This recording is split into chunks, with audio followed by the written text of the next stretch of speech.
இங்கே தம்பி உதயநிதி பேசுகிற போது சொன்னார், எனக்கு துணையாக தலைவர் கலைஞருக்கு எப்படி துணையாக இருந்தாரோ இன்றைக்கு நமக்கெல்லாம் துணையாக அருட்காட்டாளர்கள் இருந்து கொண்டிருக்கிறார்கள். இன்னும் சொல்ல வேண்டும் என்று சொன்னால், எனக்கு ஒரு வருஷம் என்னோடு இருந்து எனக்கு பக்கபலமாக இருந்து அவர் பல அறிவுரைகள் ஆலோசனைகள் எல்லாம் எனக்கு ஒவ்வொரு நாளும் வழங்கியிருக்கிறார். எங்கே என்று கேட்டால் சிறைச்சாலையில் 1976 நாங்கள் எல்லாம் கைது செய்யப்பட்டு விசா சட்டத்தின் கீழ் கைது செய்யப்பட்டு ஓராண்டு காலம் சிறையில் இருந்தபோது அண்ணன் அருட்காட்டார் அவர்களும் எங்களோடு இருந்தார்கள். சிட்டி பாபு அவர்கள் எந்த அளவுக்கு கொடுமைகளுக்கெல்லாம் ஆளாக்கப்பட்டார் என்பது உங்களுக்கு எல்லாம் தெரியும். அவர் மறைவதற்கு என்ன காரணம் என்பதும் உங்களுக்கு புரியும்.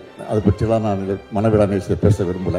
ஆக அப்படிப்பட்ட கொடுமைகள் எல்லாம் சென்னை சிறைச்சாலையில் நடைபெற்றது. அந்த கொடுமையிலையும் தன்னை ஈடுபடுத்திக் கொண்டு அதில் சிக்கி தவித்தவர் தான் அண்ணன் அருட்காட்டார் அவர்கள். அதை பற்றியெல்லாம் கொஞ்சம் கூட கவலைப்படாமல், இன்னும் வெளிப்படையாக சொல்ல வேண்டும் என்று சொன்னால், நானெல்லாம் சிறையில நிம்மதியாக தெம்போடு திராணியோடு இருந்தேன் என்று சொன்னால் அதற்கான அருட்காட்டார் தான் காரணமாக இருந்தார் என்பதை நான் நேரத்தில் பெருமையோடு சொல்ல விரும்புகிறேன். ஆக இன்றைக்கும் என்னுடைய கையில் விசா தழும்பு இருக்கிறது. அதேபோல நான் அருட்காட்டார் அவர்கள் இன்றைக்கும் ஒரு காது கேட்க முடியாத நிலை ஏற்பட்டிருக்கிறது. சிறையிடப்பட்ட அந்த கொடுமையை தாங்கிய காரணத்தால் தான் அந்த நிலைமைக்கு ஆளாக்கப்பட்டார்.